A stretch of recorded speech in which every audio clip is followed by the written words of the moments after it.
Ladies and gentlemen, can I please have your attention? I've just been handed an urgent and horrifying news story. And I need all of you to stop what you're doing and listen.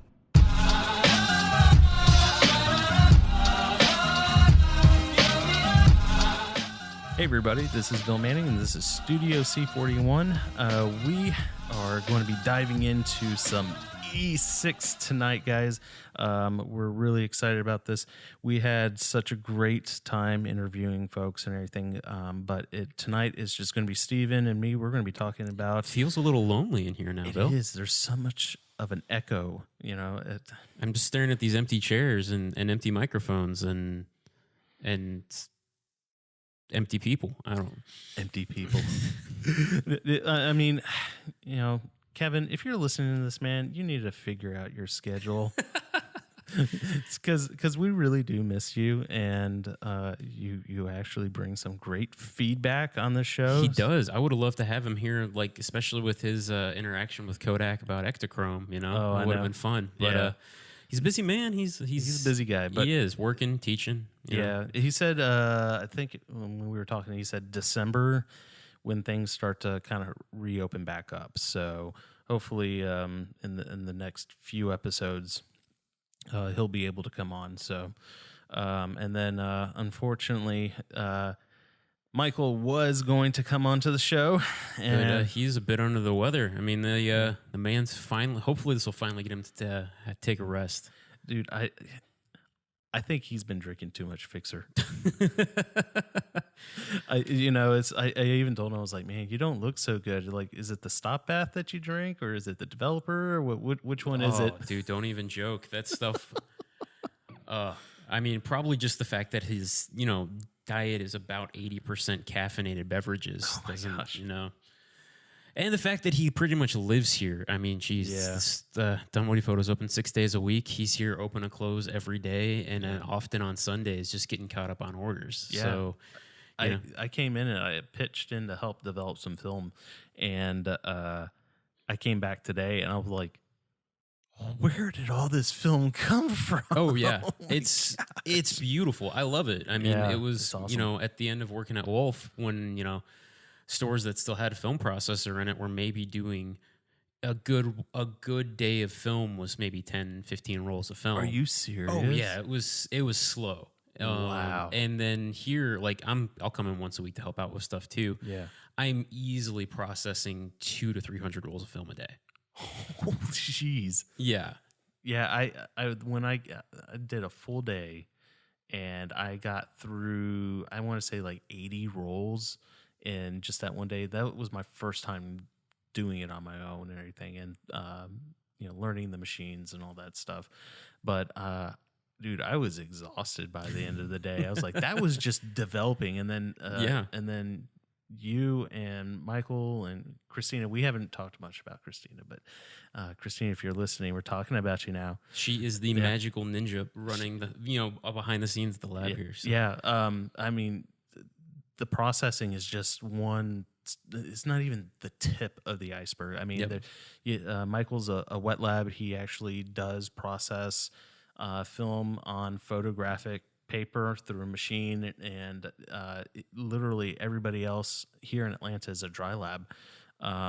So if you're looking for a place where you actually want to get good quality prints and stuff like that, I mean, honestly, I'm going to go ahead and plug it, but Dunwoody Photo really, the team does an awesome job. They do. And the thing too is it's why it's so intensive is all of these processes still are, they're automated to a certain extent in that you have a processor that you can put, film through. It's very controlled, very, consistent, but it's still takes maintenance. They're maintaining, cleaning these machines, making sure that they're going to do what they should so that the film comes out well without scratches, and, that people who trust them with their film are not going to be disappointed. But also it's, every stage of it, like you were saying, you spend all day just loading film into this machine. Yeah. Somebody still has to take this film, tape it onto a leader card, put it into it. Yep. And then somebody still has to go and especially in the scanning and the printing is you're looking at every single frame. You're spending time on it. So it's not like this is just a simple thing. Oh, awesome. You throw all your film in a bucket and then magically you get your scans 20 minutes later. It's a very human intensive process. Yeah, I mean, Michael has been so busy. Like, I remember when I first started getting my film developed, it still said 1 hour photo. So, good luck. I mean, it's just, I come in and there's literally, at least another 100 bags that come in, and I came in on Monday and helped out with just a couple things during lunch, and then the bins looked empty, and then I came back today, not even 2 days later, and they're like completely full. Oh yeah, it's insane. So you guys that are out there shooting, seriously, keep doing it. This is awesome because I mean we're seeing the film resurgence firsthand. Digital shooters are just saying, "Oh, film's dead. It's not good. Why are you shooting on an old technology and everything? Digital's the way to go." But you know what, man? People don't believe it, but we're seeing it firsthand. And it's just a tool. I mean, I keep saying it. I'll say it time and time again. It's really fun to rag on one side or the other, or even just say that whoever digital shooters are closed-minded, film shooters are fossils, or whatever it may be. Right. But I don't buy into any of that nonsense because it's just a tool at the end of the day. And it's just, if somebody is getting exposed to another means of expression in the amazing thing that is photography and another way of working and something that might actually truly click for them in the work that they're making, that's amazing. I don't care if it's film, digital, or somebody doing what collodion plate, or if it's something some of these new cameras like the Yashica Electro 35 camera that's coming out. Things like that are whatever. If it's a cell phone, I don't care what it is. If it's somebody actually being able to connect with a medium in photography and use it to express themselves, then more power to them. Absolutely. How you doing, man? Dude, I'm doing pretty well. I'm tired. It's been a long few days. I've been just trying to grind and finally get caught up on some editing, which I'm still not. But it's been a little bit of catch up ever since we shot that destination wedding last month, which I'm finally delivering. So that's a good feeling to actually be able to get that out the door. But just so running on a little less sleep and a little more coffee. But I'm doing well. It's every time I think things are slowing down for a particular season, then, I just booked a last minute wedding for next weekend. Yeah. So I can't complain. Yeah. Now, let me ask you this. So there's a lot of wedding photographers that are probably listening to the show, but for me personally, when I get back and I load all the images and everything and, do you feel overwhelmed sometimes when you get all these images that come in and going, oh my God, I got so much ahead of me? Oh, geez.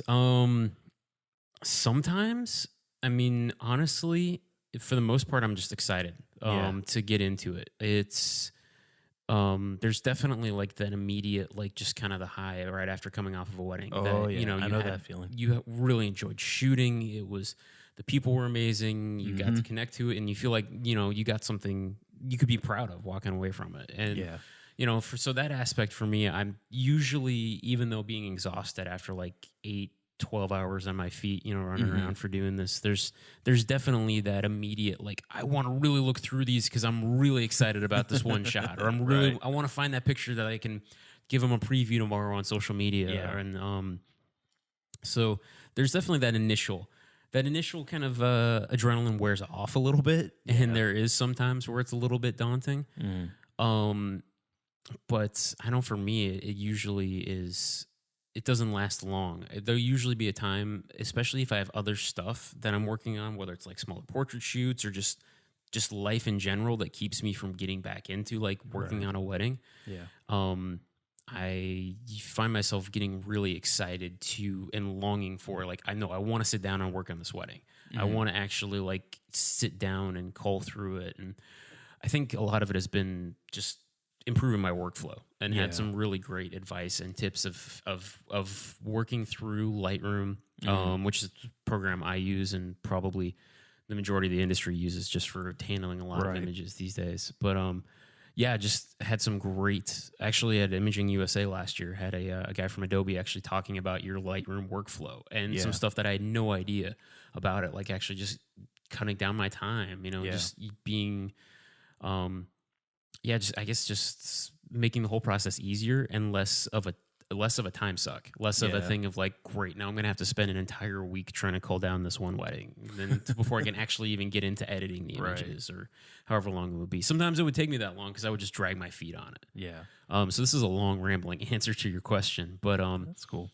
Yeah, I think the intimidation is not so much there for me anymore because it's more about excitement. And it's more about, I think it's generally a heart check for me as far as like my attitude and like the actual having a lot of joy in what I do and getting to capture weddings. And thankfully, I think everybody who shoots every once in a while doubts them. I think every creative doubts themselves. There's that nagging voice of that imposter syndrome. Like, I'm going to get found out as like, I really do suck at this. Why would anyone pay me money to do this? Why did I ruin this wedding? All of these things, these just stupid voices in your head that and you see other people's work and you go, oh, my work sucks compared to them. It's a black hole. It is. It really is. Comparison is the thief of joy in every way, shape, and form. But yeah, man, I don't know. I kind of lost where I was going with that. But there's just finding the joy in why you actually do what you do, and like wanting to is it shooting weddings? For some people, it's not in photography. I know people have gotten out of that recently, right? Because it just wasn't fun for them anymore, or they just didn't have that connection with it. And thankfully, I've had some time to really reflect and like really see why I love doing this and everything too. So that's kind of been like, I don't know, finding that time, stopping and reflecting on what you're doing and the work you're shooting is really important. And no matter what kind of work you're making in photography or any creative field, like, why are you making what you're making? And for me, it has everything to do with like being able to like actually serve the people. Like, I'm photographing their wedding and get to capture this thing for them and actually like do something that's hopefully, loving these people well and giving them actually something that they can treasure for the rest of their lives and their kids' lives. And that, 50 years from now, they can look back on their wedding and still love what they saw. So all that. So waxing philosophical and poetic and everything here. But I think just to say that finding your reasons, questioning why you're doing what you're doing and not just doing it because it pays the bills or because it is what you have been doing. Right. I think doing that on a regular basis is important. Yeah. And I guess it's kind of difficult so you have multiple breeds of different photographers out there. You have the photographer that it is their livelihood. They've built a business and their livelihood depends on that business, and that's what gets, all their bills paid. And then you also have other guys like, for example, me, where, I have a regular 9-to-5 job and stuff like that. And then photography is just an added on thing where it's, supplements income and stuff like that. So I think there's a lot of photographers that fit in that area, but they don't really have much of a understanding of like, there's a good book that I read, Zack Arias put out called Get to Work, and it was a business primer for photographers. Oh, nice. It's an awesome book. And then when I finished reading it, I realized I don't want to be a full-time photographer. It's so freaking scary because like, dude, it's a hell of a thing. It is. It was, I'll put it in the show description because it's a $20 ebook. I highly recommend getting that book and just reading. If you're ever really interested in understanding like the business aspect of photography, it is an awesome book. I went into it and I was like, oh my God, he actually got a CPA. He got, wow. It's 100% legit. And I mean, you see it in his work. I mean, it's like, he's got these HGTV is like one of his biggest clients. Oh yeah. You can't just be like, oh, I'm a weekend photographer for HGTV. You just can't. And, that book was amazing. And it made me realize, maybe I need to. It really made me reassess what I wanted to be as a photographer and what kind of risks I wanted to take on, because he's very open about how his first crack at it was a failure, he went into debt. I think he said that his first marriage failed and everything as a result of, he got into credit card debt. He bought all this super, super high-end gear he couldn't afford and all that stuff. And he just got in this really black hole. And then he ended up working at Kinko's for a few years. And then somebody said, hey, I need a second shooter for a wedding. And he built his career off of, I think it was like a Nikon D200. And then that was his main workhorse for like 3 or 4 years. And he just small upgrades and everything and worked his way up. And then now he's shooting, 100 megapixel phase 1 and, and he's built a successful business off of it. I mean, so more power to him. Just reading that book was just a huge eye opener for me. And I just realized I just need to realize where in life I want to go with my photography. So Zach's a super cool guy. I've met him once. Actually, one of my good friends, guy who got me into shooting weddings, Tim Harmon, is friends with Zach, and cool. He actually was at one of the first rounds of the One Light workshop back in the day. Oh so, yeah, very cool guy. And actually, come to think of it, we have in this room, Zach.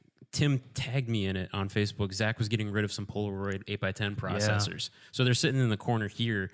They don't work. Hopefully I can try to get them to work at some point, but that's just it's fun little connection of, like even film photography stuff too. Right. So he still dabbles and shoots film stuff as well. Sweet. To go on a sidebar with Zack Arias and a funny article I came across with film. He did have an article where he was talking about different medium format cameras and stuff in one of his blogs. And he went in and said, I'm sorry, film is dead. It's done. It's, it was a great run and everything, but I just don't see a use for it anymore. And then I'm just kind of chuckling. I'm just like, boy, that was written like 4 years ago. Boy, if anything, I personally would be okay if I was like 100% wrong with that. For sure. But anyway, so we got a lot of stuff to cover tonight. There is actually a lot of photo news that we want to kind of talk about. So the first item of business is Yashica. Yeah. Oh boy. A lot of people were very upset with what Yashica had to announce. They have announced a new, unprecedented Yashica Y35 digiFilm camera. Digifilm is what it is. So just a quick recap on what it is. Essentially, it's a digital camera, and you can load digifilm cartridges into it. I'm trying to be politically correct about it because people are calling it fake film. And I don't. It is. It really is. But this is where I'm going to get into it. People were so unreceptive about this particular setup where you load this cartridge into the camera and it processes it as if it was film. So like the limitations on it is that you only have a few stops of shutter speed, a few stops of aperture, and then your ISO is limited to what the cartridge is put into the camera. Also the look of the film, as far as if it's color or black and white, if it's more saturated or more muted, I think is some of the options there too. And for anybody who hasn't ever checked out, this whole thing is based on the Yashica Electro 35. Yes, exactly. Which was the first electronically controlled camera as far as like the actual auto exposure in it. And it's a rangefinder. They're fantastic, and you can find them for pretty cheap these days. So. Right. But it's manual focus, regular film advance crank. But it's limited in shutter speeds. Much like this new digital version, it only has a short range of shutter speeds. I don't think you can adjust the aperture. It's all done by the camera. Yep. So in doing so in this camera, they are trying to recapture that in some way, shape, and form. I think really is what they're going for. Right. And a lot of people got upset because when they made their original announcement, people felt like that film, they were reintroducing a film camera to it. And I kind of had a feeling that's not what it was, because the term that it was unprecedented, that it's never been done before. So I was like, film's kind of already been done. You know, it's unprecedented for companies to actually be in touch with their market share and see that people want things different than what they think. But, that would have been unprecedented. Yeah. But I don't know. It's kind of, we have to keep in mind too, and I think a lot of people have to take this whole thing with a grain of salt, in that Yashica, whoever's doing this now, it's not the same company who brought out the Electro in the 70s. Exactly, yeah. It's just like, unfortunately, what happened to Polaroid, and thankfully has changed now with Polaroid again, right? That somebody just bought the name and is, just slapping it on other stuff, basically. So it's not like the same. It's not the same company that once was. Right. So my beef with this camera is not so much the camera itself, or with the company or anything like that. I think so. Essentially, Facebook, the film photographers group, the people in the comments section of never read the comment section, Bill. Dude, I live in it. That's that's a horrible place to be. This is just as bad as Twitter too. Oh, but it really gave me a good sense as far as like some people's reaction to it. It's been visceral. It really has. Oh my God, people have been really mean about it. I mean, and it kind of really got me upset, because they're like, this is complete garbage. Why are they introducing something that's completely useless and pointless and stuff like that? And I'm just like, we shouldn't be too quick to discard something, because even though it may not apply to you, it may apply to somebody else. For sure. And I don't think that we should, at least for me, because I mean, hey, I shoot film, and I got people that, are digital shooters, are going, oh, you're shooting film still? Oh my gosh, man. Like, are you, like, what is wrong with you? It's just like, I feel like a lot of us are doing the exact same thing with this, because it doesn't make sense. And I totally get it. If it does not apply to you, then don't worry about it. Don't shoot it. Don't complain about it. And and I'm probably going to get some people a little upset about that. But I mean, it's just like, I'm trying to think of applications for this, and we had a conversation about this where maybe there's a school, maybe not here in the U.S., because, I mean, I would say that we have a pretty decent school system where there can be some kind of funding to actually get film cameras. I mean, Kevin on the show, he pays for his own film to give to the students. He buys every chance he can get a K1000 for the students. So he's putting a lot of money out of his own pocket, but the school won't give him enough funding to give a camera and some film to every student.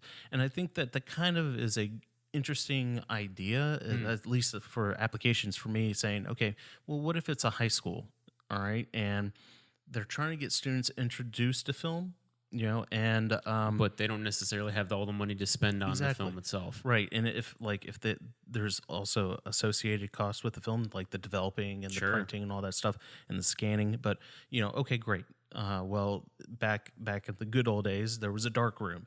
Well, okay, well, if you're going to have your own dark room now, you got to get an enlarger, you got to get the chemicals, you got to get the paper for that. So there's a lot of costs that are associated with it, and I think that I would consider this more of like a training wheels for getting into an actual film camera. That's a really great point. And the camera doesn't have a screen too. Exactly. Is another thing that is really, that I actually really like about it. And that's similar. Wasn't it the Leica, the monochrome Leica didn't have a screen either? Or correct. Yeah. So LCD screens are a wonderful thing. They're also a terrible thing. Right. So I'm actually a big fan of removing some of that from cameras. And I think you're totally right. There was actually, years ago now, just must have been almost 5 years ago, maybe a little less. But anyway, so before we even had like a film photographers group here in Atlanta, another photography group, people who were just kind of getting interested in film, some other people were kind of like just dipping their toes into it. Right. And we had a meetup where it was either shoot a film camera or shoot a DSLR and cover your screen with gaffer tape. I like that. And it was great. It was basically a blind shoot. That was the whole point. Shoot like you're shooting film. Yeah. You don't get to review your images. You don't get to chimp. You've only got so much time, you know? Right. And it was great, and people really enjoyed it. And I think that that's something worthwhile. Yeah. And, you know, whether this camera ends up being, you know, the image quality is terrible or it's great or whatever, I think you're right. I think there's some validity to it. And I think why this has been such a bad reaction is because people are just disappointed. I mean, and that's where I'm at, is disappointment. Here. I mean, it's another photography gadget that's out there. It's not going to turn the photo world upside down. Right. It costs $200 right now if you get it on a Kickstarter. It's clearly not like the Cadillac of cameras. They're not trying to compete with like a 1DX or something that's like a serious pro DSLR. Right. Or even like a mirrorless camera. They're not. That's not what they're doing. But I think what we all are kind of disappointed about is that we all desperately want someone who's making cameras to see us, to see the film photographers out there, and to actually notice that, oh wait, this isn't dead, this isn't going away, this is coming back, this is being a resurgence. Where, you know, you have companies who I was find myself comparing it to vinyl. You have companies who were manufacturing records, and then now much renewed interest in turntables. Turntable manufacturing's gone off the charts again.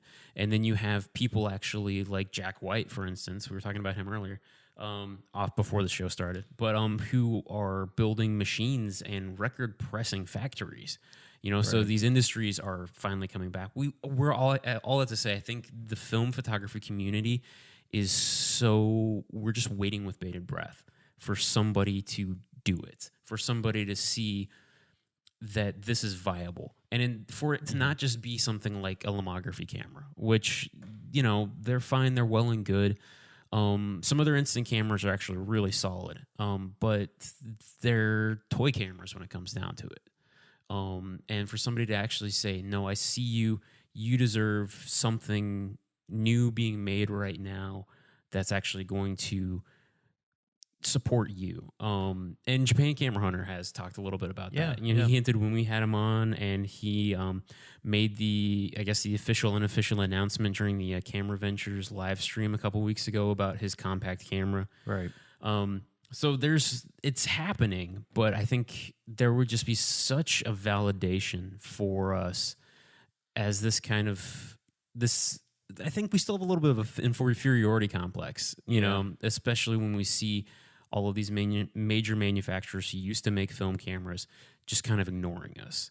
I think there would be such a validation for something that was a name, to come out and say, I'm making a new film camera. Right.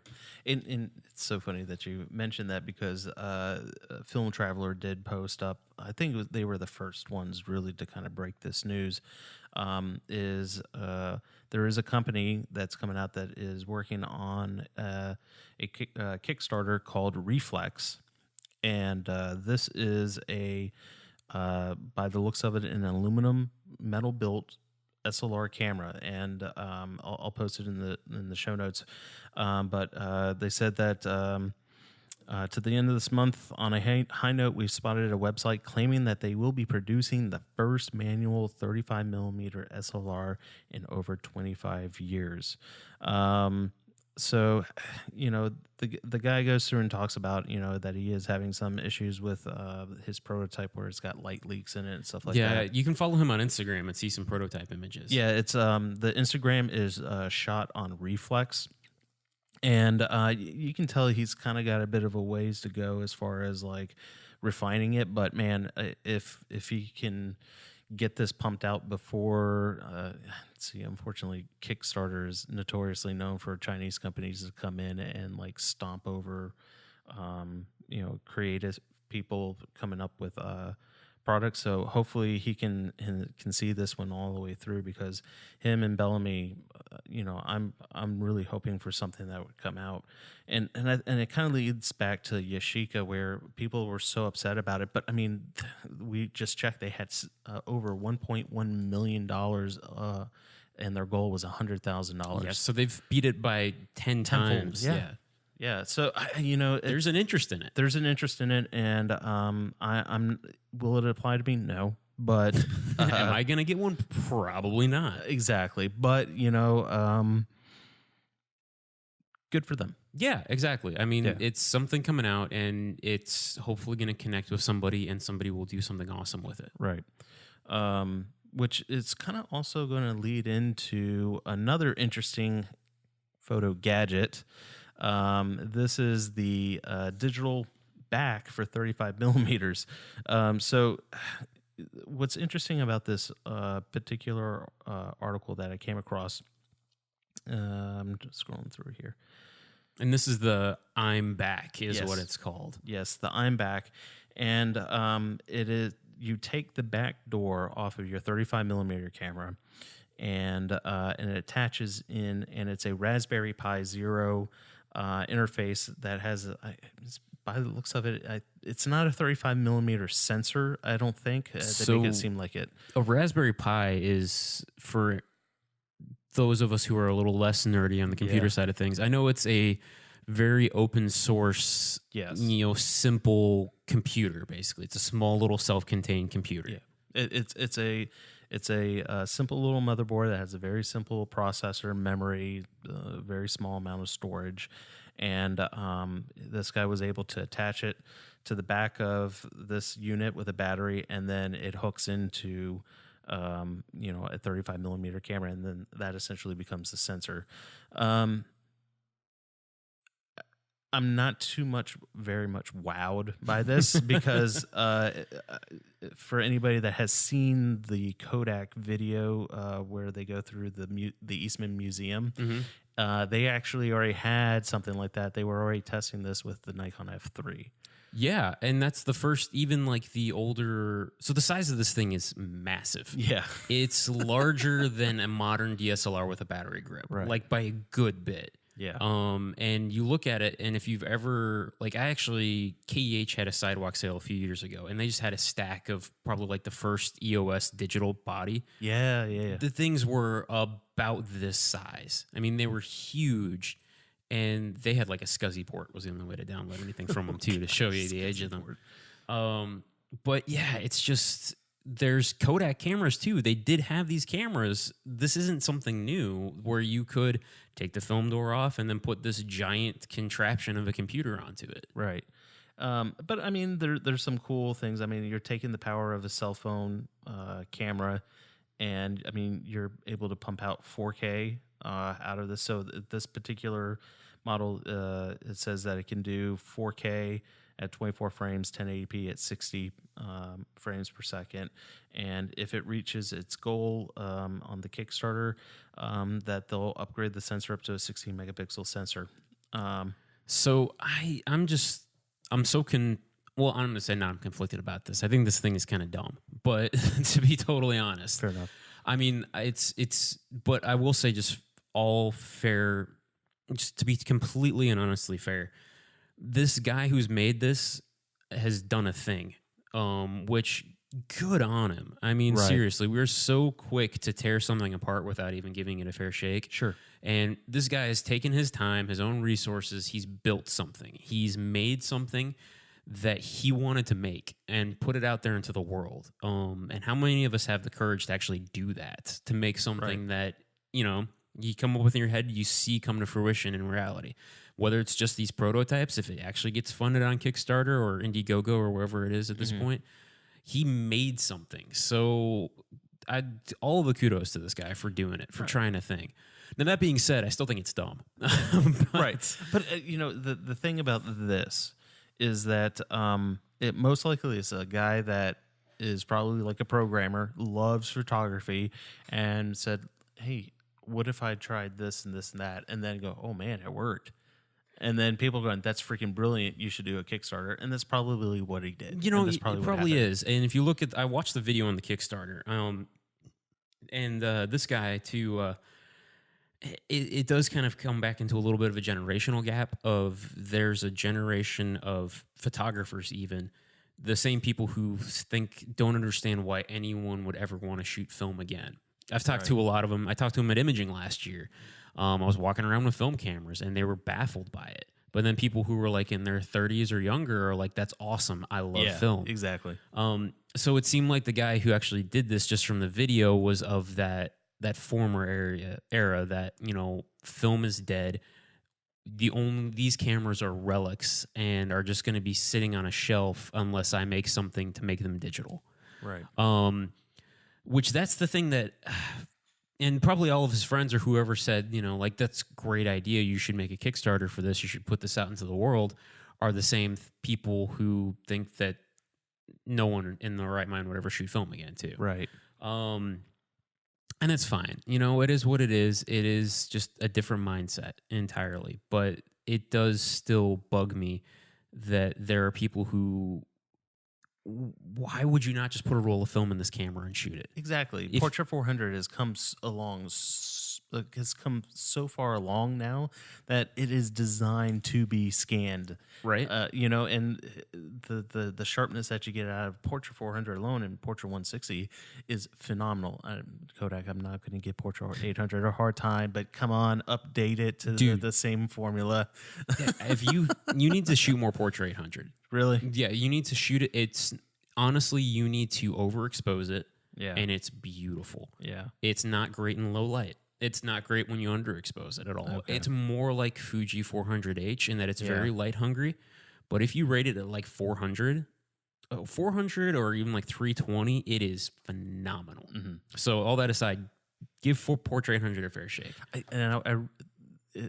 I wrote this down as an idea because there is a pretty good divide between, do I shoot Portra 400 and push it to 800, or do I shoot Portra 800 and then pull it back to, like, you know, a stop or something like that, or overexpose it by like a third of stop like we do with, you know, the common thing is shoot Portra at 400. Shoot Portra 400 at 320 is kind of like what everybody says is the sweet spot. Yeah, exactly. So I think that I completely lost myself. No, dude, you're fine. I was we'll get back on the I'm back in just a second, but yeah. Portrait, if you're losing light and struggling for light, push Portrait 400 to 800 all day. Okay. It's just because of the way the film is set up, because of the newer technology, the Vision, Vision 5, is it Vision 5 or Vision 3? The motion picture film. I can never remember which Vision. Well, it depends. Cine still uses Vision 3500T. Yeah, well, it's based on the Vision technology, right? So right, all built into it, that extra exposure latitude and everything. Portra 400 handles low light so much better than Portra 800 does. Really? Even though it's a slower speed film, you push it to 800, it's going to be better grain. It's more forgiving on the light. And it's also going to have better contrast. Okay. But Portra 800 is, you can shoot it at box speed and it still looks great, but it does not like being underexposed. Okay. So if it's a low light situation, I would just not. That's my recommendation from personal experience. Your results may vary, and your preferences totally may vary too. But underexposing Portra 800 just does not look good if you're wanting to have something that has a good amount of contrast and everything to it. So it's way better to overexpose it. Now, that being said, Jonathan Canales, the founder of Film Is Not Dead, like the Fine Lab, that whole Film Is Not Dead class, instruction and everything, has some killer images on his Instagram of shooting Portra 800 and pushing it a stop. So it's really beautifully. I think I want to say maybe he shoots it at 800 and then pushes it. I don't know or he rates it at 1600 and pushes it to that, but it looks really, really good. Okay. But anyway, so yeah, this I'm back. Yeah. Dude, the thing, like you're saying, if you want the feel of these vintage cameras, of these older cameras that you're shooting. Right. Part of them is the fact that they are smaller, that they're manual focus, that they have a characteristic, the character themselves. And everything, if you go and look at the video on this thing is, it's so unwieldy by the time you're all said and done. Yeah. Because his attachment for it doesn't have a screen on it. Mm-hmm. So if you want to have any kind of preview or shooting video or anything, you basically, his thing is there's an iPhone app for it, and then you mount your phone onto the hot shoe of the camera. So you are all of a sudden with this giant rig of a thing that doesn't feel anything like shooting like an AE1. Right. It's this Frankenstein kind of piece of equipment, which I am just kind of if you want to shoot a film camera, buy a roll of film and shoot a film camera. Yeah. If you want to shoot a digital SLR, go buy a digital SLR. They're not that expensive anymore. And especially like some could be argued of using these older lenses on there. If you're using like Nikon, for instance, we talked about this when we had KEH on a few episodes back, a 35 millimeter. All of the old Nikon F-mount lenses are compatible with newer bodies. Exactly. So you can use this old glass on a new body that is designed to do this. That's designed, the video, the still images, that sensor and that processor was made for doing this. So again, it's good on this guy for doing a thing and making something. Seriously, good on him. Yeah. It's a heck of a gadget is really what all I have to say about it. Right. And I think this is just a lot of the people that do these types of Kickstarters and stuff like that have a whole bunch of other ideas in the can where this particular thing goes and helps to fund a bigger project or something like that. So, and I'm not saying that I know something more. That's just my general assumption is that usually like the Gen 1 is going to either fund like a Gen 2 from the Kickstarter or like a totally different project where they need the actual money for the project, for that new idea or something along those lines. So, I mean, that's just I'm not one to stifle on people's ideas, whether it doesn't make sense to me or not, but you know what, that's what pushes innovation. So he's done something that, well, I can't say that. I mean, Kodak kind of already. It's nothing new that people have been toying with this idea of how do I convert a film camera into a digital camera? Right. And I think the majority of people have been like, you shoot film and then scan it. Right. And then you're done. Just don't get sued by Kodak because Kodak does have a patent for something like this. Just saying. Yeah, it's very true. All right. Anyway, so the other item,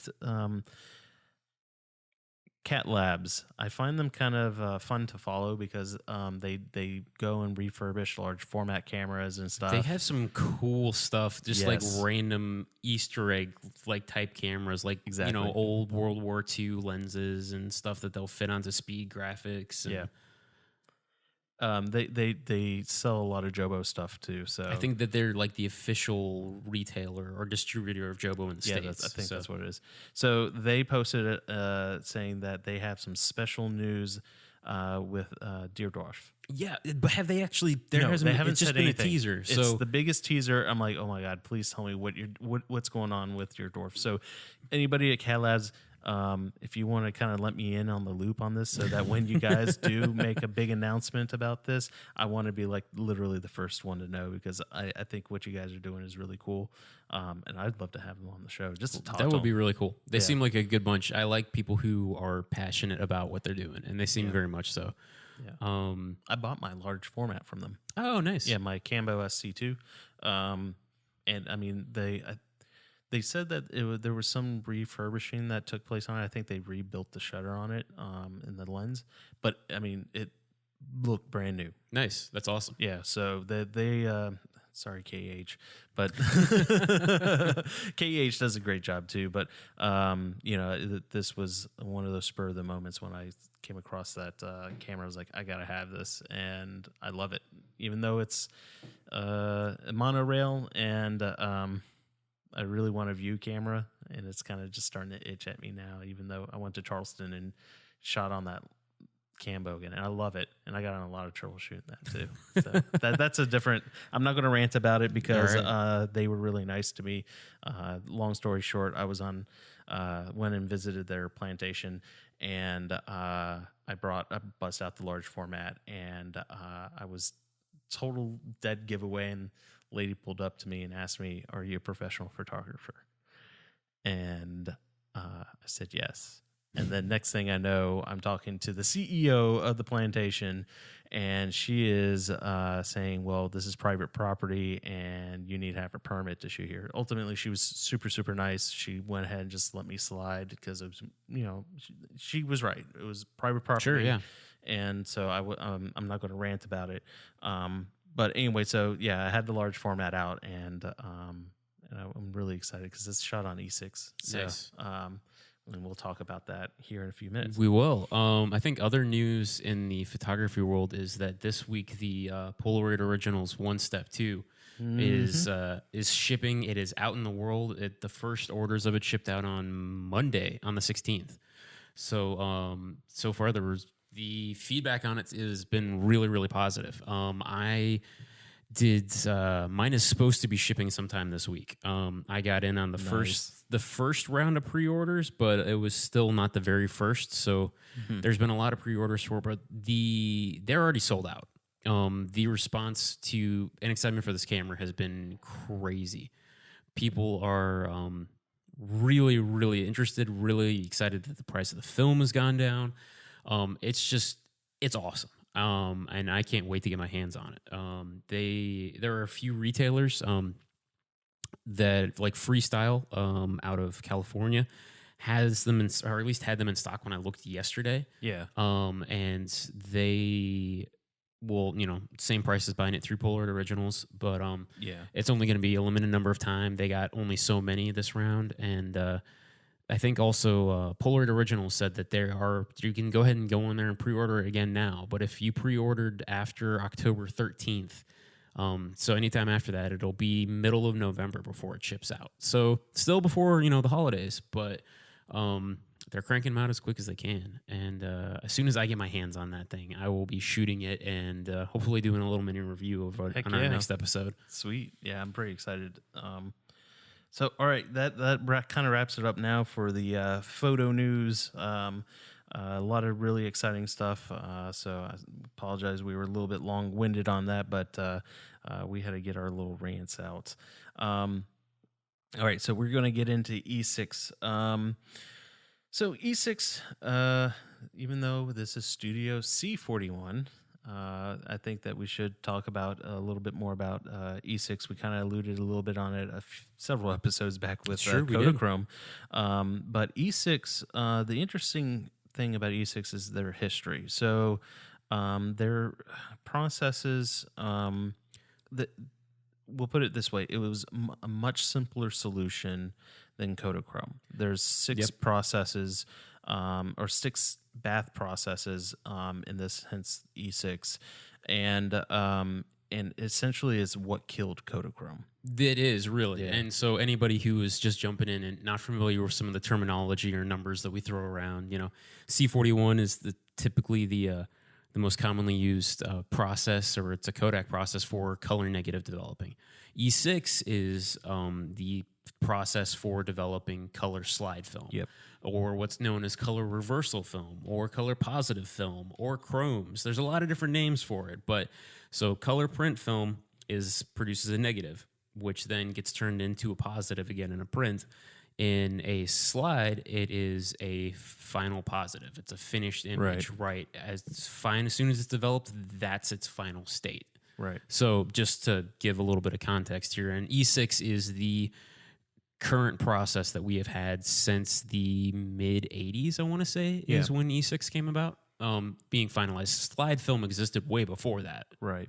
And E6 is not the only one that was in slide film. Like there was E3 and E4, which it kind of evolved into E6 because those two were just not as stable. No, not at all. They faded too quickly, and Kodachrome just was still on top of it. as far as quality for those two. And then E6 came out. It simplified the processes. I mean, you have essentially two baths. You have a first developer bath and a color developer bath. And that kind of really is the only big difference between color film C41 processing, where you only have just one developing bath, as opposed to E6, where you actually have so you have the first developer, and then you wash, and then you put in the second developer, and then you add the Blix, and then the stabilizer. Yeah, exactly. Or a Blix or bleach fix, you know, depending if, you know, who you're talking to about it. Right.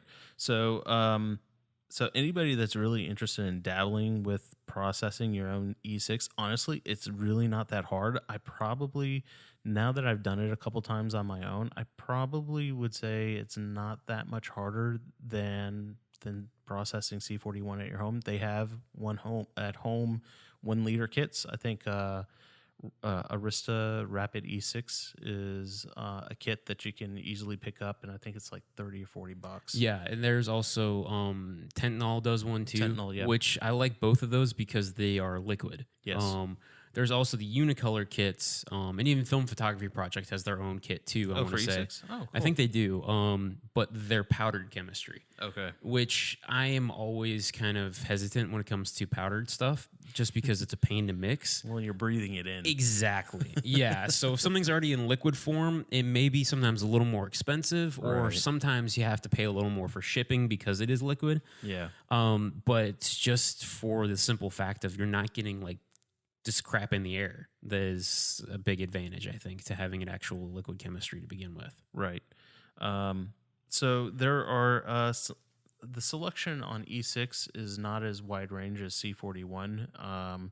There's only a small handful, just the immediate ones that kind of come off of mind. Fujifilm is probably the most commonly known one for E6 slide film. That's kind of been their most prolific. That, you know, Fujifilm Velvia 50 was the slide film of choice for landscape photographers for the last 20 years. Well, absolutely. So Velvia and Provia are the two. The differences are very, very minimal between the two. They really are. Yeah. So, and I'd love to. We can probably get into it here in a little bit about why you'd even want to shoot slide film at all. Right. But yeah, Provia is one of my favorite films in the world, just because I've shot a ton of it. But it's very slight differences between Velvia and Provia. Velvia has crazy saturated colors, and will turn skin tones orange. Like, just, it does it without even trying. It's just, if it's a Caucasian, a lighter skin tone, you are like an Oompa Loompa. An Oompa Loompa. You really are. Like, no exaggeration. It's terrible for skin tones. Yeah. Provia is much more neutral when it comes to skin tones. You still get a good saturation, and it's still not as nice and neutral as Astia, which was a slide film that Fuji discontinued. Okay. Which Astia was marketed towards specifically like the fashion industry, because it was a very faithful color reproduction of skin tones and even like colors for clothing and everything too. Okay. I've got a roll of that in my fridge still that I never shot. Oh, nice. But it was always hard for me just because Provia was my go-to. That's what I always picked up. I've got a bunch of Velvia in my freezer too, but I've just never really shot it because Provia I just knew and loved. Okay. See, I don't know much about Provia because I shot mostly Velvia because I do most of my landscapes with the Velvia. I mean, pretty much everybody that had recommended is to go Velvia when you're doing landscapes, and that's pretty much all that I do on the large format. Oh my gosh, by the way, my picture of the TA Molten on 4x5 is on 4x5 Velvia 50. And no, Velvia 100. Yeah, because they discontinued the Velvia 50. Yeah. In 4x5, if anybody's listening, it's still available in 35 millimeter and in 120. Correct.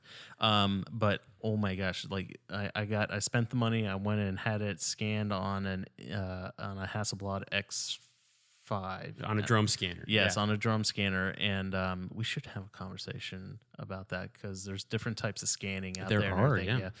So the Hasselblad one is a very interesting scanning technique. It's not like what you scan on a flatbed. So you actually kind of get sharper scans out of it, and it's not a true drum scan. It's like they call it a virtual drum scan. Okay, so it's basically compositing multiple scans together instead of doing multiple passes. Yeah, and they also go on. It also scans on a bend. Okay, gotcha. Yeah, so just like a drum scanner, everything. It's just that when you put that frame into the actual holder, it actually bends it on a curve. Okay. And that's where the scan takes place. Interesting. Yeah, so it's essentially is like a drum scanner. Just you're not actually taping it down onto like a tube and all that stuff. Yeah. Cool. Anyway, So yeah, slide film. I think I would love to talk about. Okay, we talk about. I know a lot of people who, even like professionals who shoot.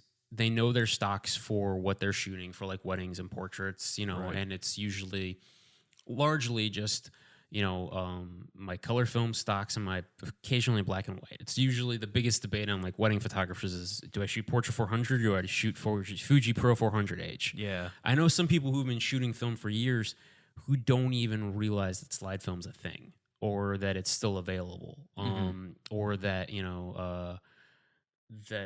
there are other options for that or why they would even want to shoot it. Right. So that I would love to just kind of, not to rag on those people at all. Majority of my work, I don't shoot on slides anymore. But there's why would anyone want to shoot on slides? And how is it different than shooting on negative film? Yeah. I think that's something that I'd love to just kind of broach here for a second. Yeah. So, slide film, like we talked a little bit about it. Slide film is meant to be a finished image where you have a negative is an in-between step.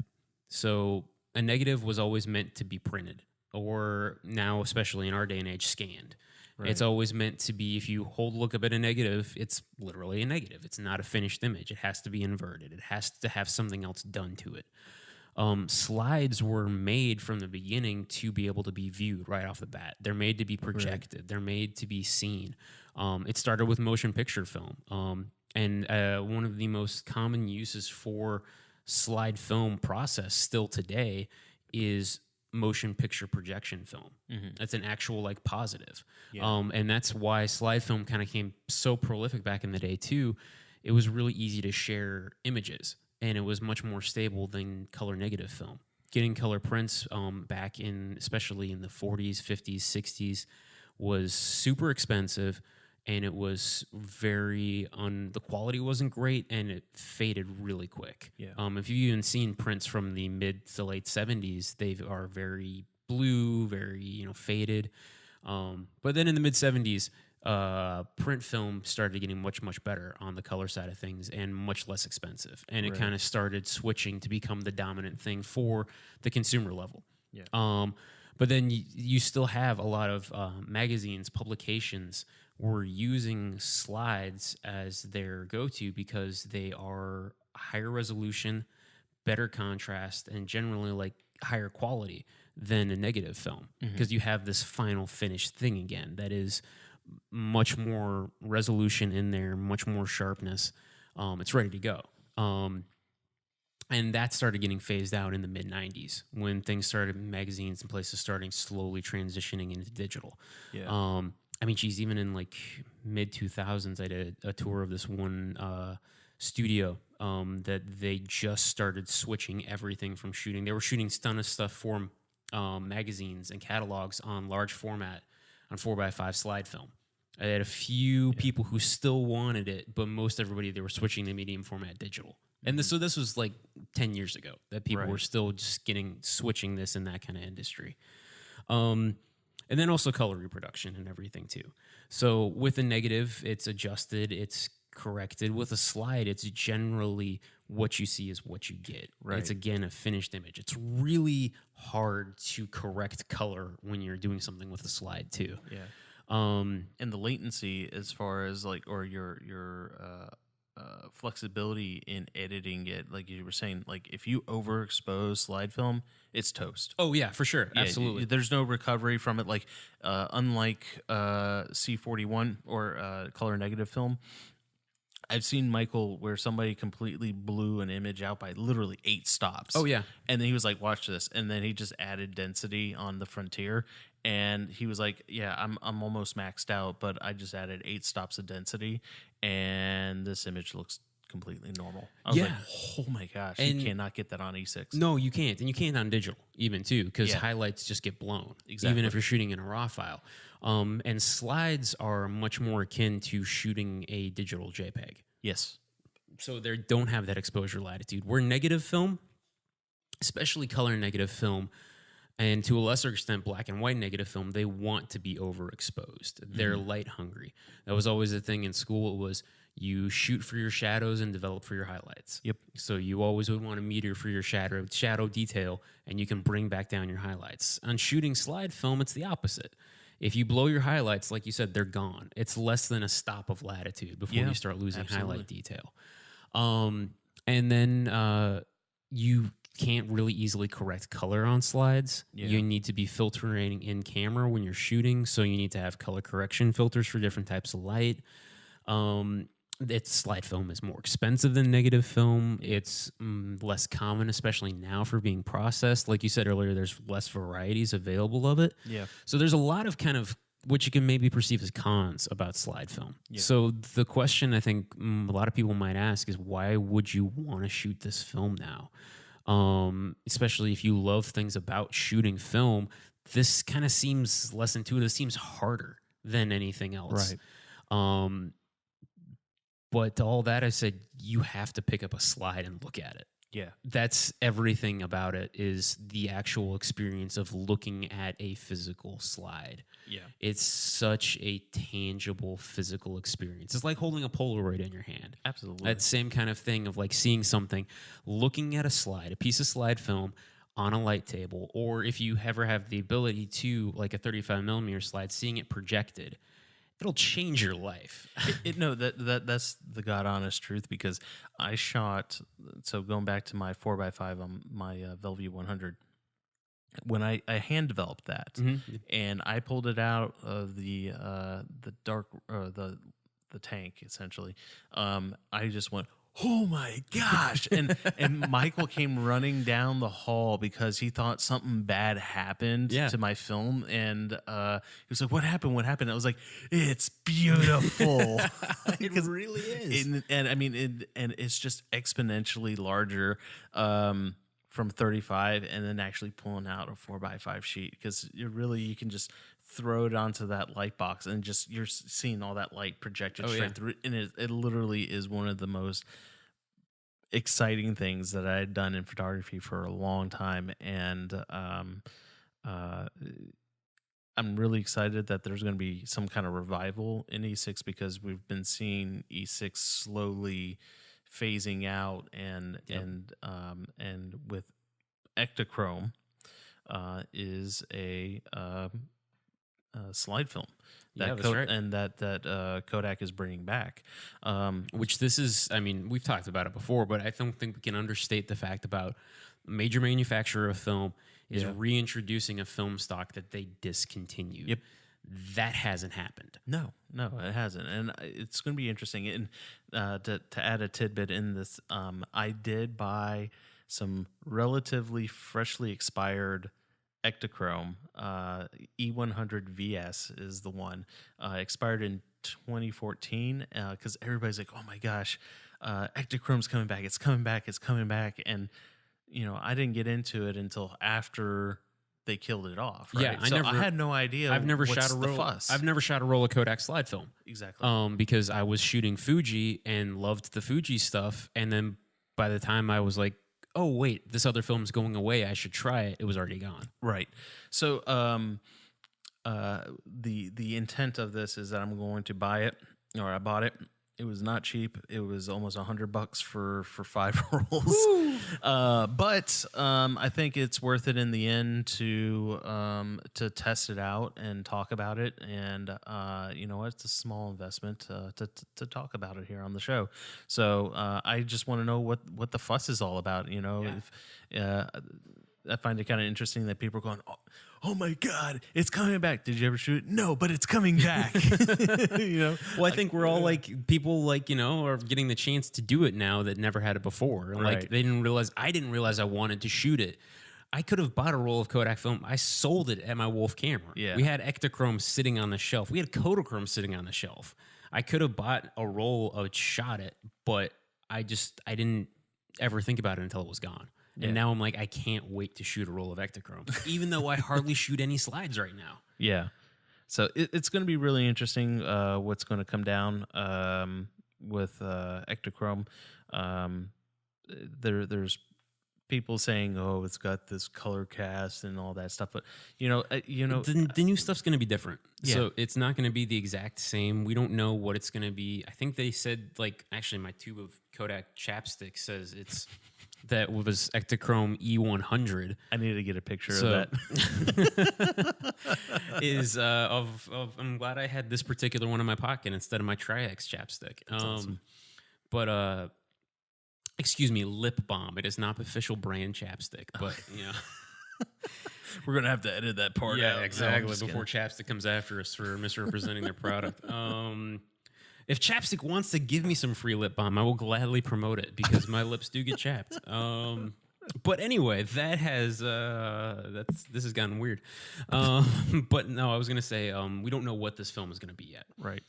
It's not going to be the exact same as whatever previous Ektachrome was out there. Right. Kodak's been pretty candid about that. It's not just like it could hit the start button again on it. That's why they've taken, the better part of this year to actually make it because they've reformulating the process. Yeah, and I think it's going to be interesting too because when they reformulated Portra 160 and 400 that it was designed to be scanned, I think they're going to do the same thing where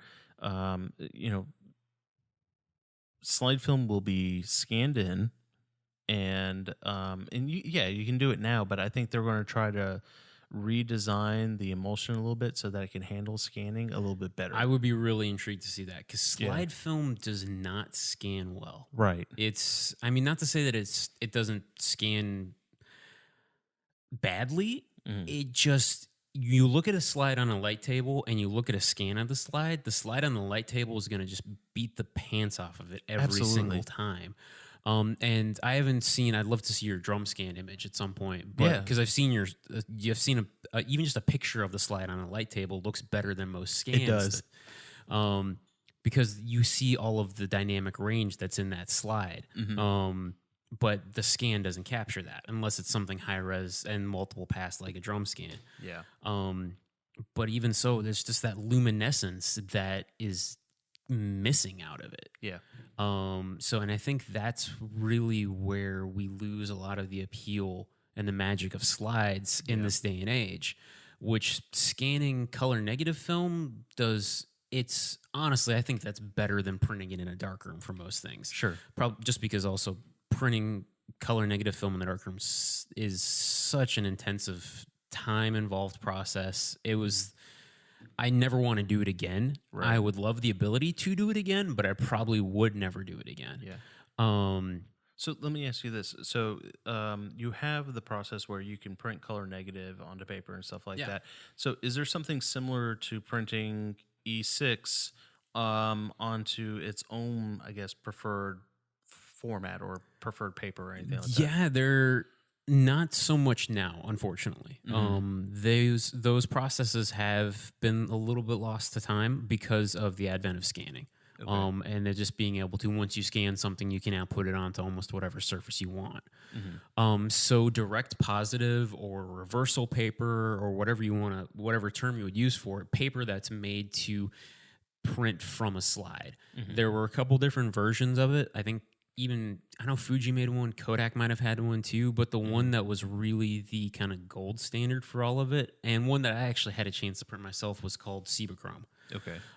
It was actually later in its life called Ilfochrome because Ilford bought the company that did it. Okay. But Cibachrome is far and away the closest thing I have ever seen to the luminance of an actual slide. Just as far as like how it looks. The paper, it's super, super glossy. It looks like if you've ever seen like metallic prints now. Yeah. It's that, but more so and in a different way. Okay. And it's not like so shiny and glossy that it's just like staring at a reflection, but it's just got this luminescence to it that is you have to see it to really understand it. And it has all of the vibrancy and tone and everything that I look at a slide and then I look at a Cibachrome print I made from it and it gets it. It captures that feel and that mood and everything that I want that made me fall in love with shooting slides to begin with. I can see that in that print.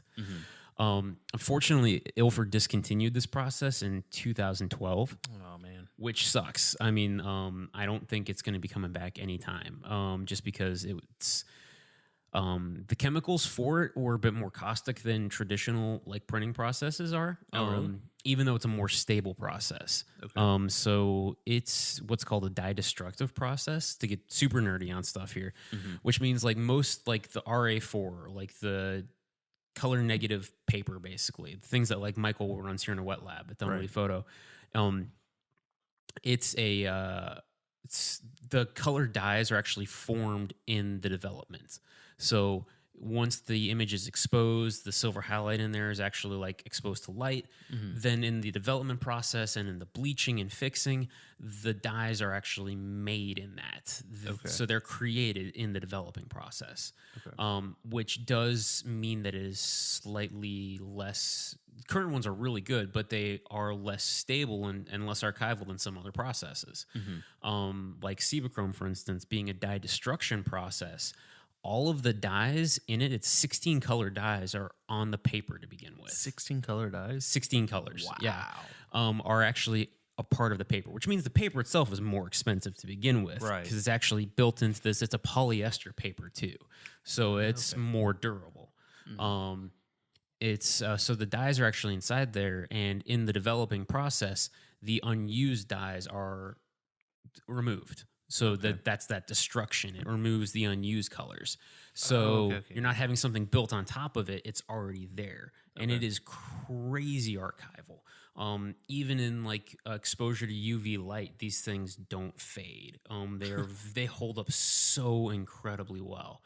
If I remember correctly, you and Mary Margaret were just briefly talking about it last episode, right? We might have broached it a little bit. It's something that comes up in, if you are ever looking at the history of photography or like an art history book, you might see some images that come up that say they were a Cibachrome.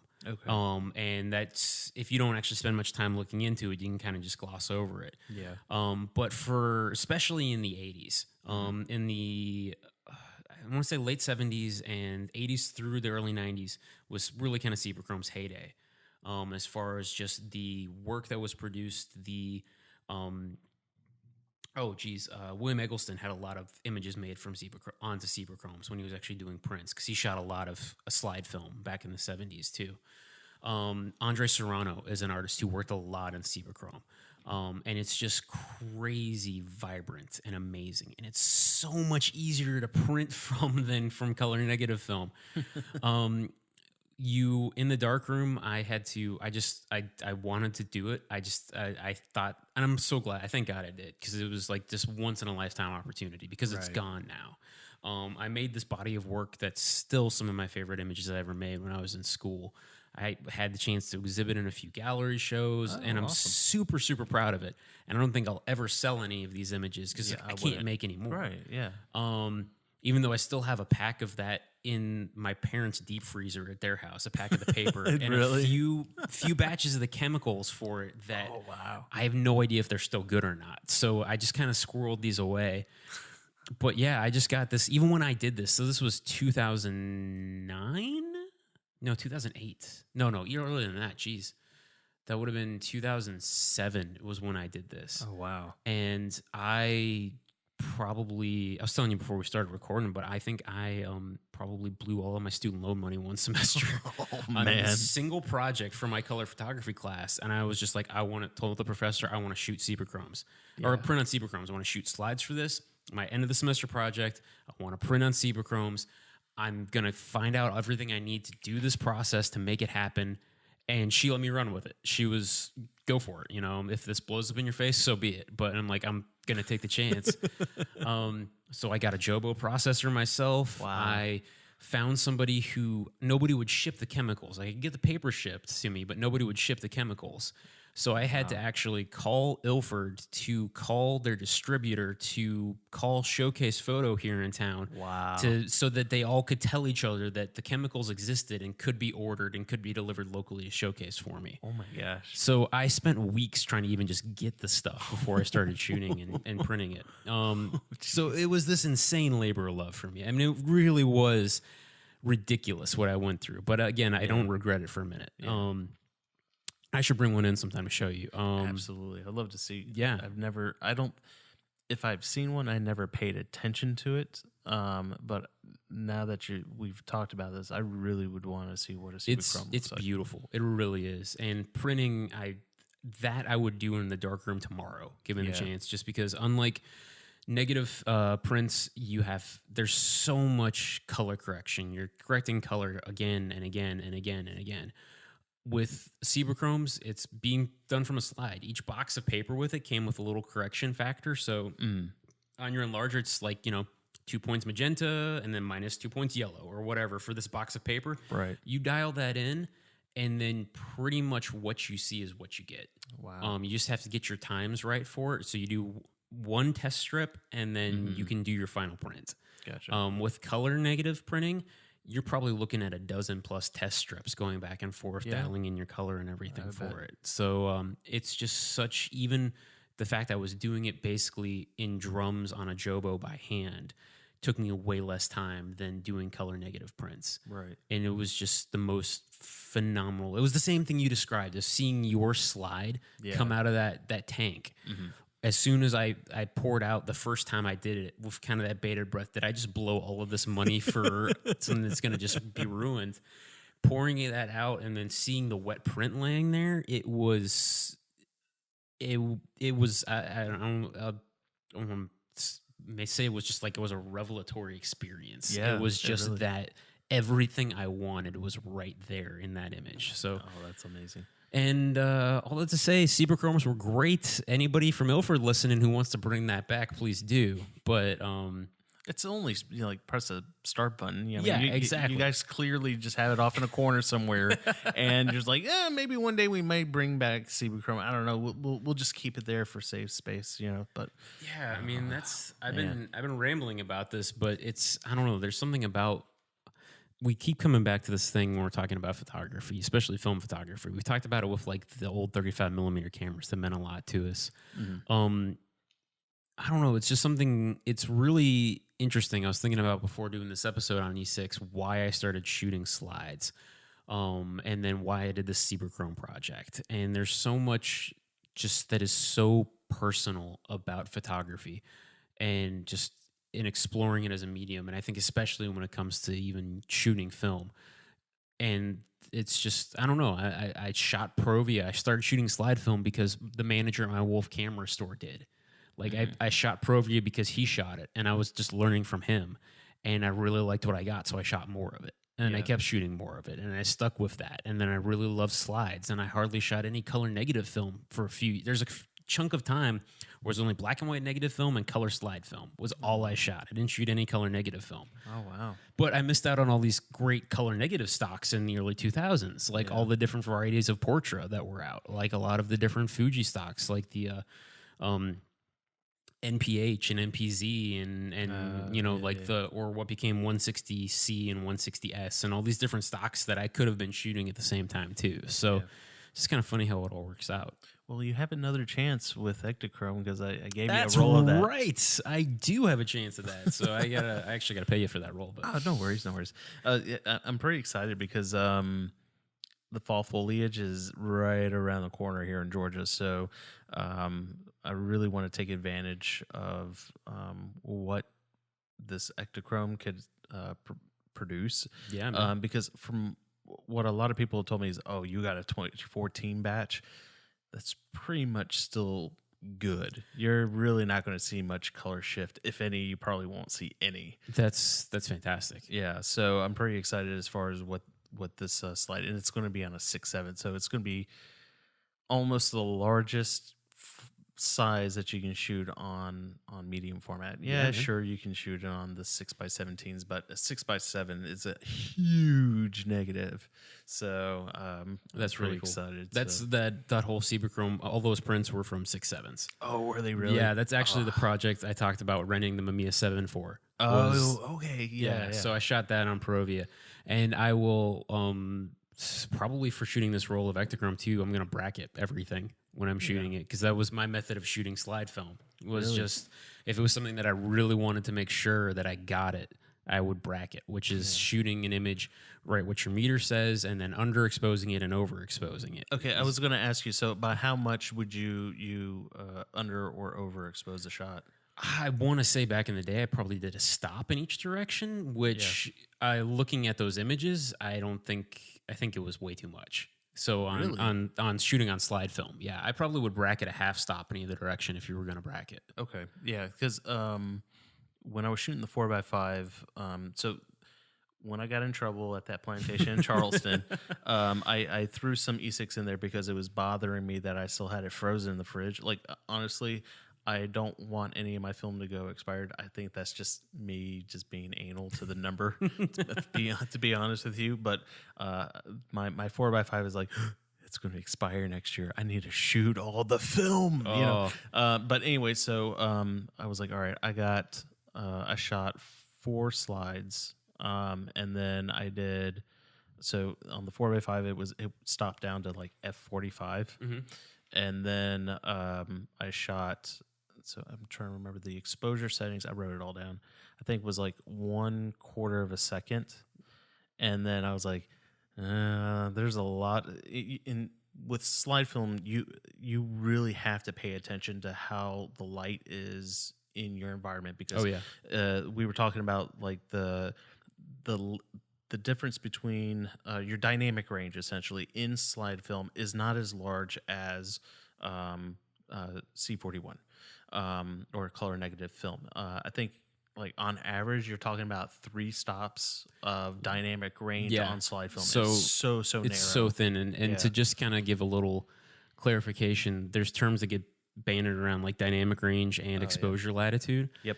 So exposure latitude being how much information exposure latitude being like basically how much you can screw up your exposure by. Yeah. And so that's when you were talking about like that color negative film that was about 8 stops overexposed that Michael could bring back. That film has exposure latitude of multiple stops, of 6, 7 or more stops. Overexposed, you can still get a very good usable image out of it. Right. Where slide film has about a 1-stop exposure latitude. Right.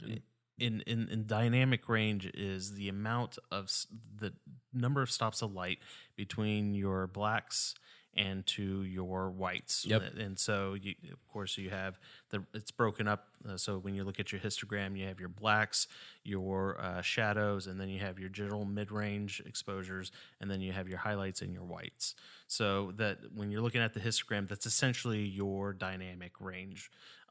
So with E6, it is so narrow that anything that if your highlights are, and when you're doing your meter reading, you really need to pay attention to how many stops do I have between my darkest point and my lightest point. And if it's anything more than like 3 stops, it's probably not the best opportunity for you to use E6 at that particular point. And you would probably want to shoot something that has a little bit more latency, that kind of gives you that slide film look, like, for example, Ektar 100. Oh, yeah.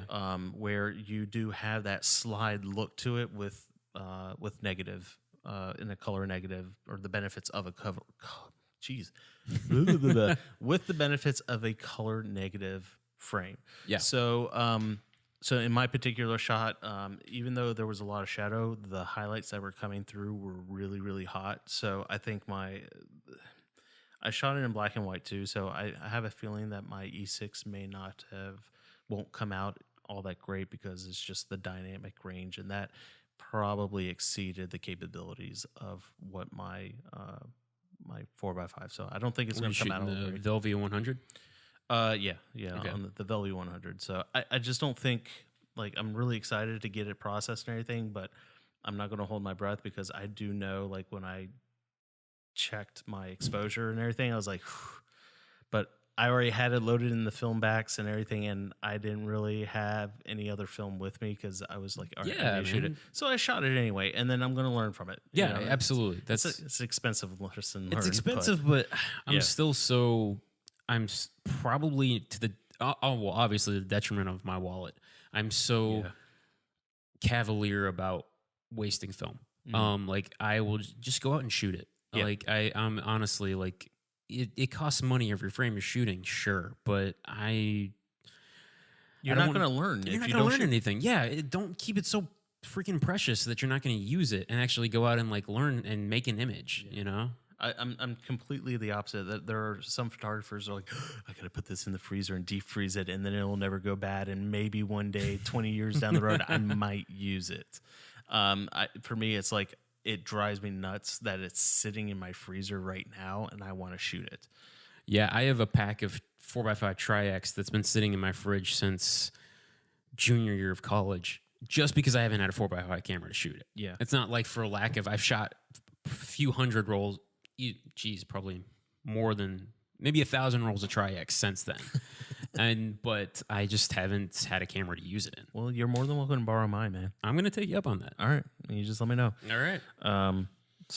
But that is black and white film, and we were talking about slide film, and yes. I think... But there is black and white slide film. There is black and white slide film. Thank you for bringing that back up. So in my adventures of getting into film photography in the early 2000s, which was this magical and also tragic time for there was such a cornucopia of film stock still available, but then they were all slowly dying. So I got to see things that I love just fade away, which is a larger metaphor for life itself. But that's a little more nihilistic than I wanted to sound. Black and white slide film has been amazing to shoot. Like I said, I fell in love with shooting slides, and the same guy, my old manager at my Wolf Camera Store, Josh, mentioned that there was black and white slide film, and I was like, "Holy crap! I want to shoot that. I want to do that too." So the only black and white slide film available at that time was Agfa Scala or Scala, however you pronounce it, Scala. It was 200 speed, 200x. It was very, very flexible as far as being able to be pushed and pulled. Like you could rate that up to like 800 and then push it a couple of stops and get great images out of it. But even then, it was a very kind of niche thing. There were a handful of labs around the country that processed it. Like you couldn't get it processed locally. You couldn't process it by hand. It was kind of more of akin to Kodachrome in that it was a very specific process. So you had to buy a prepaid mailer to send it out. There was one in Florida. And the images, oh, geez. It's just like the tones on these slides were just the most beautiful, rich, just black and white images. And I really need to actually dig them out. I've got them in a binder at home. And start looking at them again. But they were just wonderful. And I really got to shoot some that I'm really, really happy I did back in 2003, 2004, and a little later. But then Agfa discontinued, stopped making film, went out of business. They've kind of since been reintroduced in some of the Rolly Agfa stuff going on now. And the processing went away too. Except that it didn't, because there's a guy... There's a lab called DR5, which specializes in black and white slide processing or black and white reversal processing. Now, the really cool and weird thing about the way this works is that he will take any black and white film, almost any black and white film, and he will process it and turn it into a positive, into a slide. I was just looking that up. Hold on a second. there is a thing on B&H, and I just found it.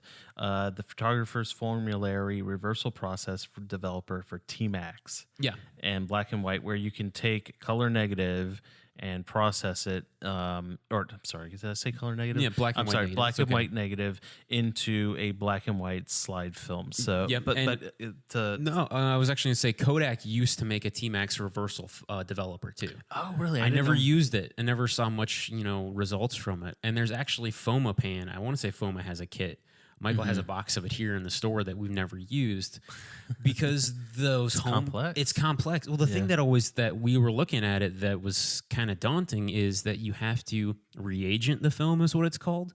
Basically, you have to expose it to light a second time in the middle of the developing process, which was what actually like old E6 like E4 had to be reagented, I want to say, to help make it a reversal. I don't understand quite entirely how that works, but basically you have to expose it to a certain amount of light for a certain amount of time and then put it back into the dark and process it again. And so that's just kind of been a big roadblock to us to actually try that ourselves. Isn't that step called reagenting? Yeah, reagenting. Okay, exactly. That's what I thought. Okay. But so DR5 is a mail-off service.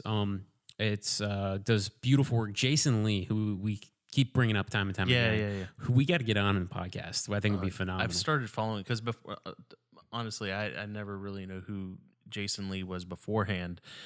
So I was like, oh man, if Kevin and Steven are talking about it, I need to follow this guy. His work is amazing. It's phenomenal. Yeah. And then also, I mean, dude, he was Brody in Mallrats. So, like, that's just... and a ton of other great films. Fantastic actor, fantastic photographer. Right. But he is a big proponent of the DR5 process and has done a lot of work with them. He's probably their most famous client or most notable client. So, DR5 is very much a mom and pop lab. It's a handmade process. It takes some time to get things back from them. I have my first rolls out with them finally, like after they were shut down for a couple years, moving to an entirely different state. So I have 2 rolls actually I'm waiting to get back from them right now. One is a roll of original Scala that I've had in my fridge for years that I never got processed, which I'm not holding out really high hopes for it because latent images on film, if you just have film that's exposed, a latent image is an exposed image that hasn't been developed. Right. And latent images sitting on film, depending how they're stored and everything, sometimes they can be fine. Sometimes they can look like complete crap. Yeah. And especially with an older slide film like that, I don't really expect much out of it. But there is, Adox has made it a Scala now, which is it's Adox Scala 160. It's not they're taking the Scala name to say that it's ideal for making into a black and white slide. Basically, is really what it is. It's not the same emulsion as Agfa Scala. Okay. But I'm excited to see. I shot a roll of that in Canada, in the Rockies, and I'm really excited to see how that looks. But also, just in that whole black and white slide film process, Rolly Superpan 200 is a positive. It's a regular black and white negative film. Excuse me. The DR5, he recommends that as one of his best films for using their process. If you go on his website, it's a very neat of an update website. It's kind of really hard to navigate. He'll admit that right from the jump, but he does show you examples of every different type of film on there. And he's very specific about, like, okay, if you're shooting HP5 for the DR5 process, you should actually rate it and shoot it at 250 instead of 400, for an example. Or so he's tested every single type of film that he puts through his process. He'll shoot it, and then he shows examples, and he's like, this is where it performs best, is that if you rate it at this film speed and shoot it like this. So the guy is very passionate about it. Yeah, I'm looking at the website right now. It's agfascala.com. Yeah, or also just dr5.com. Yeah, dr5.com. Yeah, but he bought the Agfa Scala after Scala went away. But so Rolly Superpan is just as a black and white negative film, is the closest thing I've ever seen as far as the richness of what Scala slide film looked like. Just acting as a negative. So if anybody's looking for like some just super, just beautiful, rich tones out of a black and white negative film, give that one a try. Cool. It's more expensive. It's like $10 a roll for medium format, I want to say, but it's just, I processed it at home in Kodak HC110, and it looked beautiful. So it's definitely worth shooting. But yeah, so DR5 is exciting, and as soon as I get my slides back, I will be happy to report on that. And maybe we can like post some images up on the Facebook page or Instagram or something and talk about that. Absolutely. And geez, Bill, I don't know if there's anything else I can ramble about slides. I'm it's the end of the day, and I actually still have some work I have to get done. No worries. There was one additional thing that as we were talking about all this, as far as why slide film. I started thinking a little bit more as far as like the forms of entertainment, several years ago. Yeah, right? yeah. So like, we joke around about, you remember those carousels that had, where you can load your slide your projector film. carousel. Yeah, the slide projector carousels. And I'm like, well, you know what? That was their form of entertainment. I mean, that was their form of sharing an image with people, Absolutely. with a group of people, before social media, the internet, all that stuff. It was far too expensive to, for the normal household to shoot maybe like a Super 8 or something along those lines, because that film had to be developed. And, so it's very possible that was their form of entertainment. Just load all the images into the carousel and click, click, click. This is us by the Grand Canyon. Well, click. even the same thing too, like in doing a little research, it was actually the home movies that were partially part of why slide film became so ubiquitous for a time. Yeah. Was because people homes didn't have a TV in some cases. Right, It certainly didn't have a VCR, Yep. or anything else to really. So you could project, so using slide film, you didn't have to do an in-between step. It was straight from getting developed to being able to share it and project it with people, whether it was motion picture or still images. Yep. So that's something that's kind of interesting now. That's, we have our own medium now where we take a picture, we edit it, and then we stick it up on Instagram and hashtag the hell out of it, and then share it with the world. Yep. And then that was their form of, hey, everybody, let's get around the family room and we'll show you our pictures of our vacation. Or something like that. For sure. I always think about, I should look it up, but I don't know if it's probably on YouTube. I think it's the first season of Mad Men. There's an episode where it's totally fictionalized, but where that agency and Don Draper, John Hamm's character, is actually figuring out how to market the Kodak Carousel slide projector. Really? And there's just this fantastic little scene where he's actually like pitching it to the guys at Kodak, and it chokes me up. Just the way it's like everything, it's like this, he nailed it. He captured the emotion of actually of seeing these important moments and people in your life. And there's something about seeing them projected larger than life too on a screen. Yeah, that's and true. everything. So, slides are beautiful. That basically is what I think we all need to boil down to. Slides are beautiful. They're worth shooting. It's going to be a frustrating process if you've never shot slides before. It's a time-consuming process. It's not going to, in a lot of ways, it may not be your thing. It may not be for you. You may not shoot a lot of slides. But while we've got it, and it seems like now we'll have more options too, I just give it a try. Seriously. And if you know somebody who has a projector, even better. Get together and have a slide party. You can find them quite easily at antique shops. Believe it or not. I mean, the bulbs aren't hard to replace. No, not at all. And I think the last one that I saw was in an antique shop up in Dahlonega, and it was like $25. Oh, that's a steal. Yeah. Now, it did not have the actual cartridges where you loaded the frame into it.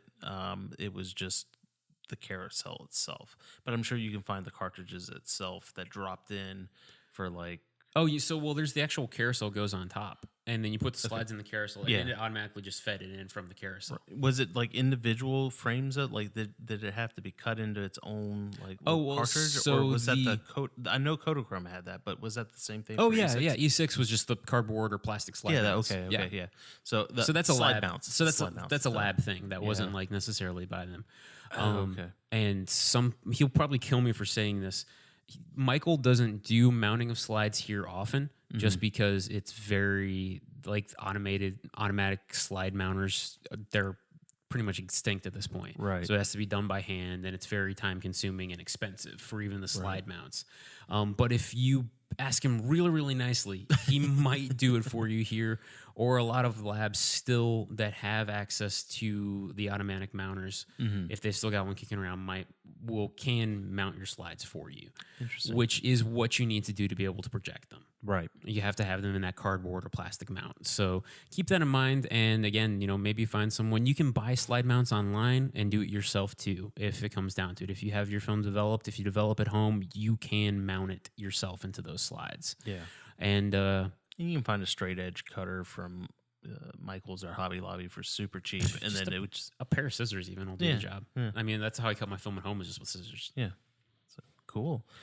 Well, so yeah, go out and shoot some slides. Dang it. Yes, and on the trend that Fuji is on right now, who knows how long this film is going to last? I mean, the second. I should probably go ahead and start buying some now. But then again, at the same time, it won't last because it's just going to eat away at me that it's just sitting in my freezer. But the way that Fuji is, honestly, Fuji not film, we don't know how long we're going to have Brovia and Velvia. Sad. So. It's sad but true. But, all to be said that if we want things like slide film to actually succeed, you go out and buy it. Yeah. I mean, we can, wish we had all of these options and things out in the world, and film photography too. But when new things come out, when like Ektachrome being introduced, go out and buy and shoot it. Dang it. That is the single greatest way that we can see more film come out into the market and see the film that we have now continue to have a long life. Yeah. Take pictures, shoot it, and then share it. Yeah, exactly. So maybe on a projector in your living room. I have a screen. I'll bring the screen. You bring the snacks, and we'll have a good time. Oh man, we should do like a slide film party. You know how you have the Team X party and all that. We should totally do. Michael's got a perfectly functioning Kodak projector in the case behind us. And I have slides from my honeymoon 8 years ago that I've never projected. So of the Canadian Rockies in Banff. So cool. I would be all about that. Heck yeah, man. All right, cool. Well, just a couple closing items. So this is going to be, we're coming on the closing weeks of the Booth Museum's exhibition of the Ansel Adams, The Masterworks, November 5th. So by the time this episode comes out, I think you're literally going to have like a week. Yep. So if you're visiting Atlanta or if you live in the Atlanta area, please go out there, go and see the exhibit. You're going to get so much out of it. To see an Ansel Adams print right there in front of you literally will change your photography. It will. I mean, I can't stress it enough that to just go out there and just get some kind of influence, just be inspired, because Ansel Adams does that. I mean, his work is just phenomenal. And the fact that some of these images were captured nearly over 80 years ago and they still compete to digital images today is just phenomenal. It is, absolutely. So it's just mind-boggling at that point. So, a couple other things for Studio C41. So a lot of stuff is happening on the back end. So we're growing really quickly and all that stuff. So please share, comment on the show. If you have anything about E6 that you found interesting or that we didn't cover or anything along those lines, please, comment on it. And definitely, if you're getting stuff out of these episodes, please rate us on iTunes and rate us, and then also review us. It helps out our visibility, and it just is going to make us grow even larger. So one last thing, I'm going to be going to Imaging USA, which is in Nashville in I want to say it's the 14th, 15th, 16th, that weekend of MLK weekend. It is the January. The actual convention it's a Monday, Tuesday, Wednesday for the full convention. It goes through the weekend. So the actual convention starts on Sunday the 14th. Yes. So it's January 14th through January 16th. Yep. And they actually have a few days of pre-convention classes you can sign up for as well. Yep.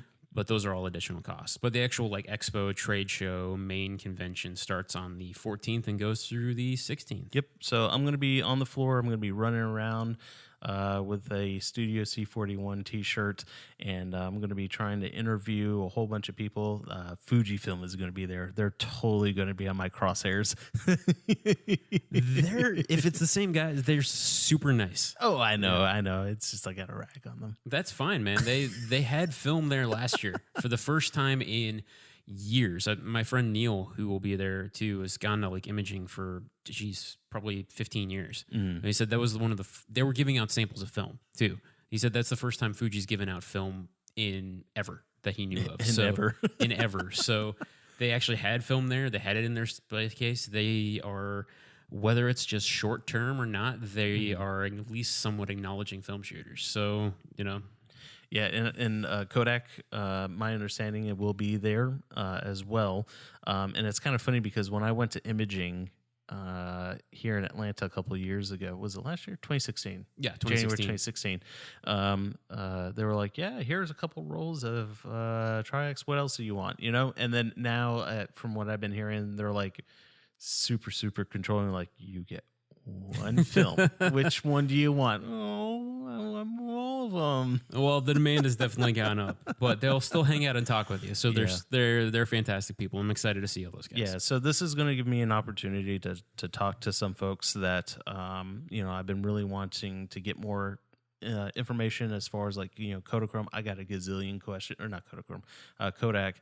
I got a gazillion questions for them in regards to Ektachrome, and then hopefully I'll actually have some very good educated questions for them after I shoot the old formula and see what is the difference between, because I mean it's going to be 2018, so their test rolls are going to probably be out by that point. Yeah, their test rolls are supposed to be out by the end of this year. Yeah, so hopefully we'll get to see the differences, and that's kind of what my goal was in this particular review. Is not so much oh, I got the old Ektachrome, and this is amazing or whatever. It's going to be, I'm going to shoot this, and then when the other stuff comes out, we're going to do a comparison of it and see what the differences are. Heck yeah. So I think it'll be really fun. So. Cool. All right, guys. Well, I think we're going to go ahead and wrap it up. Steven, God bless you on all the film that you got to scan in and everything. So, it was a lot of fun talking about E6. Yeah, man. All right, guys, you guys have a good one. We'll see you on the next episode. We have a really exciting guest that's going to come on, and she is a very talented photographer. Shooting exclusively on film. Exclusively on film. So it's going to be really interesting picking her mind as far as her experiences. I'm not going to say who it is. I'm not going to spoil it. But she is an awesome photographer, and I can't wait to have her on there. So stick around, and we'll talk to you guys soon. See ya. All right.